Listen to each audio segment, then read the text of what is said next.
Yo, what is up, YouTube? Welcome to the second episode of Shoes I Can't Bear to Wear. If you haven't seen the first episode, go back and check it out. Link will be in the description. Alright guys, hopefully you saw the first episode because this is the second episode. Today we're going to be going over a shoe that I nicknamed Plug 1. If you don't know what Plug 1 is, maybe you know Plug 2.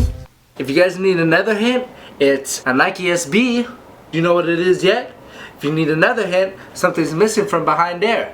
And if you watch my videos, you know what's up there. Still don't know what it is? The Nike SB Dunk Low Pro De La Soul 3 feet high and rising. Ever since I've been collecting sneakers, I constantly check eBay for the right price on this shoe. Finally, I pulled the trigger and I got these for a great price at $200. These retailed for I think like $75 or something. I'm not sure, something crazy, but this shoe is my childhood right here. If you don't know what this upper is right here, the upper is like a hologram upper with the album art for 3 feet high and rising, which is De La Soul's first studio album that came out in the late 80s, I think, maybe early 90s, but I really think late 80s. And on every shoe, the upper was a little bit different because they printed out a big, piece of it and they cut it up so it's a little bit different, kind of like the Jordan 7 tongue where every tongue is a little bit different. Same concept here. As you can see, this shoe is a little bit different than the left shoe. You got different features here on the left shoe. So if you don't know De La Soul's 3 feet high and rising, check it out. Boom. This is the vinyl for 3 feet high and rising. As you see, it has the same design. I've been looking for this vinyl, wow, for over 10 years. I really was. I've been going to every record store looking for this vinyl and they never had it. But just last month, I went to Rasputin's in Berkeley and this was the last one. This was the only one they had.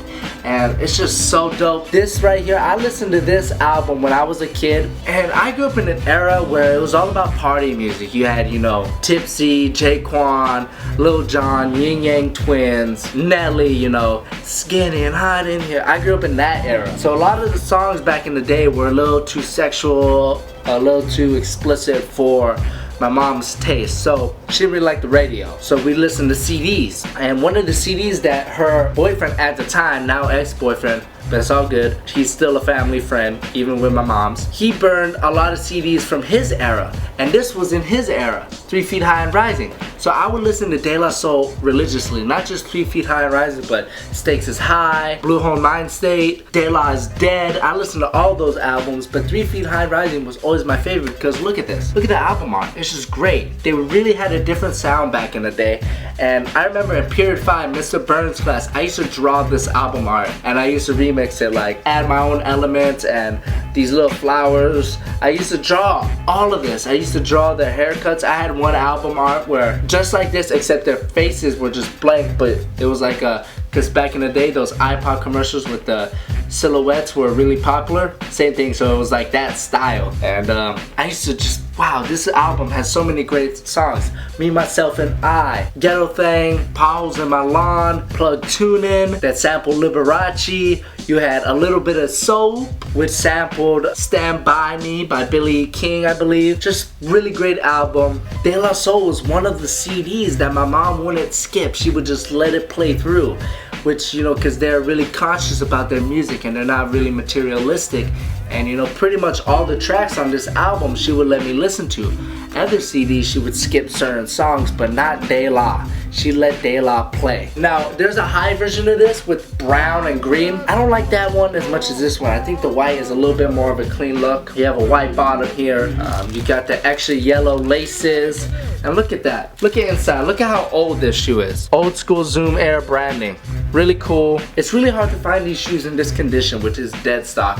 Which, if you don't know what that means, step your game up. Just kidding. It means never been worn outside or anything. It's just like brand new from out the store. So the whole fact that it's De La, one of my favorite bands of all time, I would say definitely top 5, probably top 3 to be honest with you. This band helped shape my childhood. Some of the morals that they speak of in their songs really connect with me. Just about being yourself, not being too materialistic, just doing what you love and trying to make people smile. That's really what I'm all about. That's why I do these YouTube videos, to make you guys smile and inform you. I want to sell these shoes for nothing. It's too big a part of my childhood and my life. That is why I can't bear to wear these shoes. So guys, let me know in the comment section below what shoes you can't bear to wear. Feel free to do a video response. Let's get this started going in the community, because everyone's got a pair of these shoes. I got a few, which is why we're gonna have a lot of episodes of this. But let me know in the comments section below. Let's grow this community. Let's make this something new, because this is what I love about the community: sharing sneaker stories and just talking story with each other. So let me know in the comment section below what shoes you just can't bear to wear and why. Hope you guys like this video. I'll see you guys in the next one. Peace.